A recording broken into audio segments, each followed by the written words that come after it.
तो युद्ध के 39-40 दिन के आसपास हो चुका और देखिए आप सिग्नेचर हो चुके हैं। मिडिल ईस्ट में युद्ध खत्म करने के लिए समझौते पर अमेरिकन राष्ट्रपति डोनाल्ड ट्रंप और ईरानी राष्ट्रपति मसूद पेजेश्कियान ने औपचारिक तौर पर डिजिटल हस्ताक्षर कर दिए। लेकिन आखिर क्या जल्दबाजी रही ट्रंप को कि आखिर उन्हें इतने आनन फानन में इस युद्ध से बाहर निकलना पड़ा? आज बात इसी पर होगी। नमस्कार, मैं हूं नीलू। तो देखिए, डिजिटल हस्ताक्षर हो चुके हैं। अब शुक्रवार को स्विट्जरलैंड में अमेरिका और ईरान के शीर्ष अधिकारियों के बीच मुलाकात होनी है।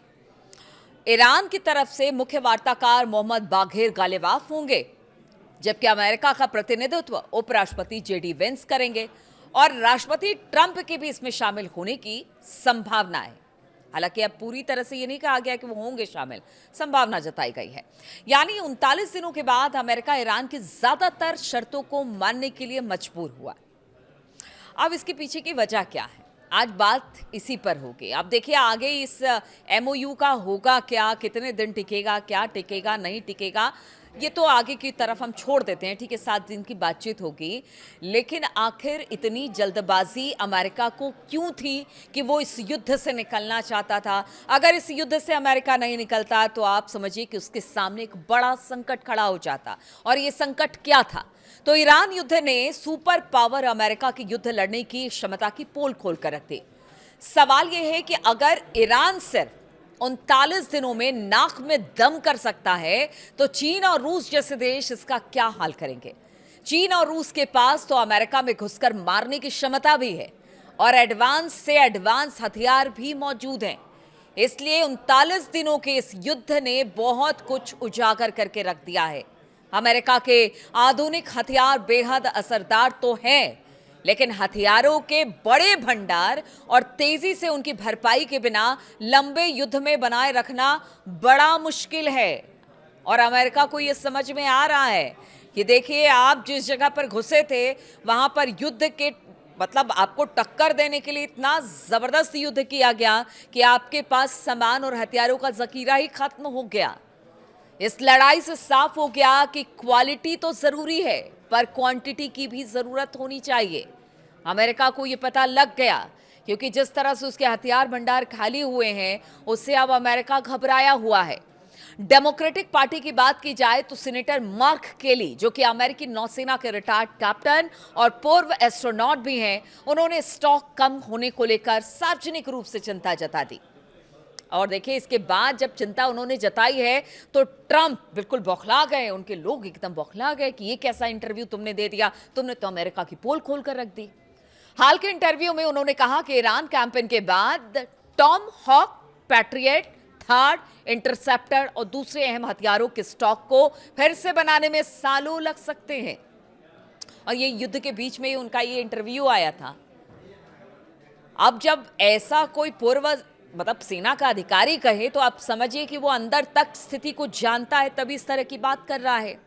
CSIS की रिपोर्ट के अनुसार अमेरिकी हथियारों में क्या कहा गया इसको लेकर वो आपको बताते हैं। जो CSIS की रिपोर्ट आई है तो उसमें कहा गया कि ईरान के खिलाफ 28 फरवरी को युद्ध शुरू होने से पहले अमेरिका के पास हथियारों का स्टॉक था। और यह हथियारों का स्टॉक कैसा था, क्या था, और उसके बाद अब इस वक्त हथियारों की स्थिति क्या है? तो 3100 टॉम हॉक लैंड अटैक मिसाइलें यानी TLAMS, जिनमें से 1000 से ज्यादा मिसाइलें दाग दी गई ईरान के ऊपर। यानी कि कुल स्टॉक का लगभग 1/3 हिस्सा अमेरिका ने खत्म कर दिया ईरान पर।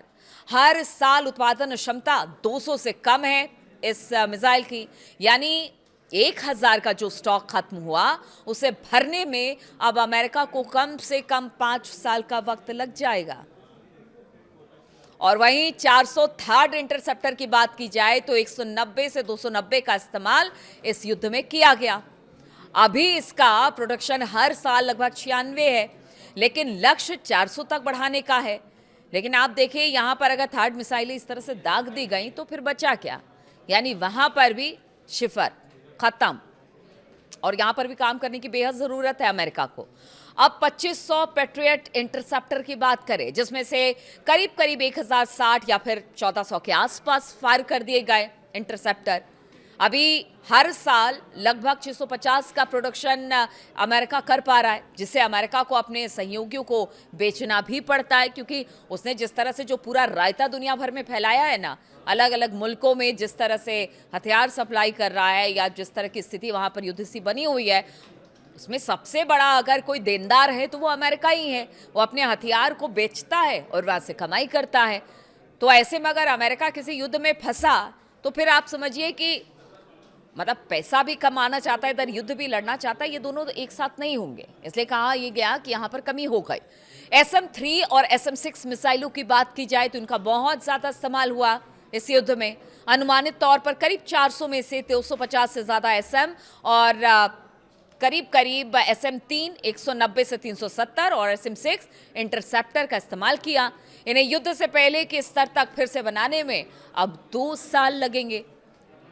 यानी आप सोचिए कि कितना लंबा वक्त लग जाएगा अब अपने हथियारों को के पुनर्निर्माण के लिए, अपना भंडार भरने के लिए अमेरिका को।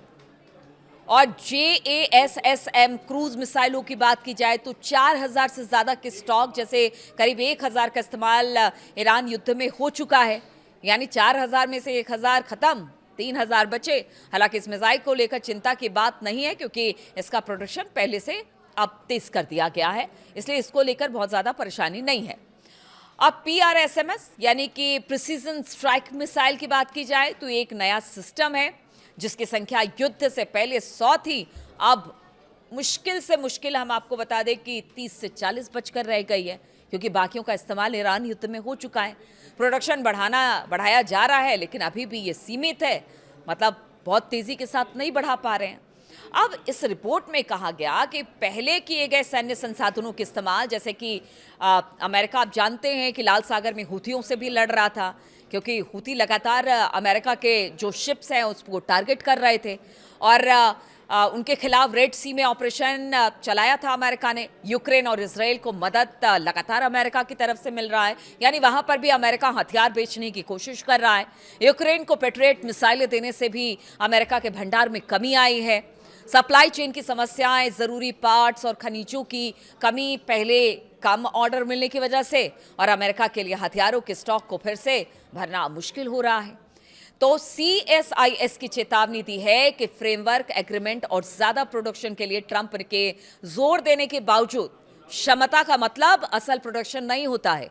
इसने कहा कि अमेरिका की क्षमता अब पोलैंड, ताइवान के साथ साथ इंडो पैसिफिक में कमज़ोर हो गई है, और यही वजह है कि अमेरिका को ईरान से अपने पैर पीछे करने पड़े हैं, क्योंकि कहीं ना कहीं हथियारों का ज़ख़ीरा कम हुआ है।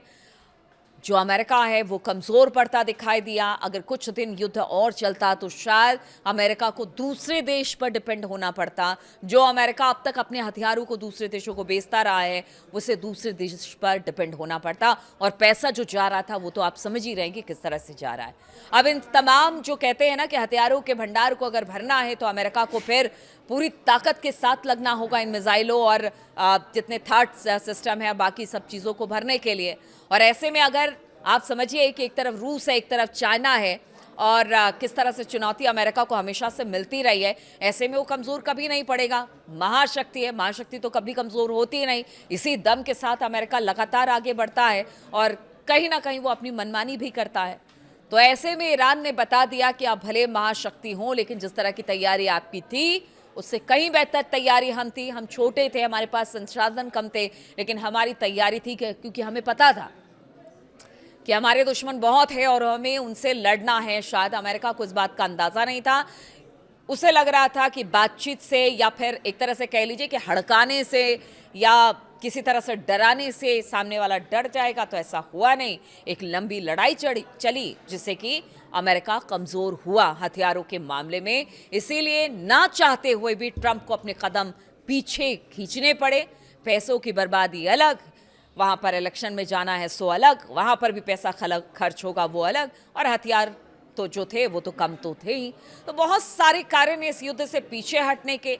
अब देखिए युद्ध और MOU को लेकर क्या आगे होता है। लोग कह रहे हैं कि देखिए अमेरिका पर विश्वास नहीं किया जा सकता, अमेरिका कभी भी कुछ भी कर सकता है, जब चाहे इस MOU को तोड़ सकता है, जब चाहे अपनी मनमानी कर सकता है। लेकिन ले देकर बात यही आती है कि एमयू को तोड़ देगा, अपनी मनमानी कर लेगा, लेकिन आज तो अमेरिका कमजोर पड़ा है। आज तो उससे झुकना पड़ा है ईरान के सामने, उसकी शर्तों को मानना पड़ा है, चाहे इसके पीछे की कोई वजह, किसी भी तरह की क्यों ना कोई वजह हो। तो आप समझिए कि अमेरिका इसीलिए पीछे हटा है और कहीं ना कहीं अमेरिका की साख भी इसे लेकर कम हुई है। अब आगे क्या होगा ये तो अलग बात है। तमाम जानकारियां लेकर आती रहूंगी, तमाम अपडेट्स आपके लिए लेकर आती रहूंगी, लेकिन फिलहाल बहुत बहुत शुक्रिया मेरे साथ जुड़ने के लिए। कमेंट्स जरूर करते रहे।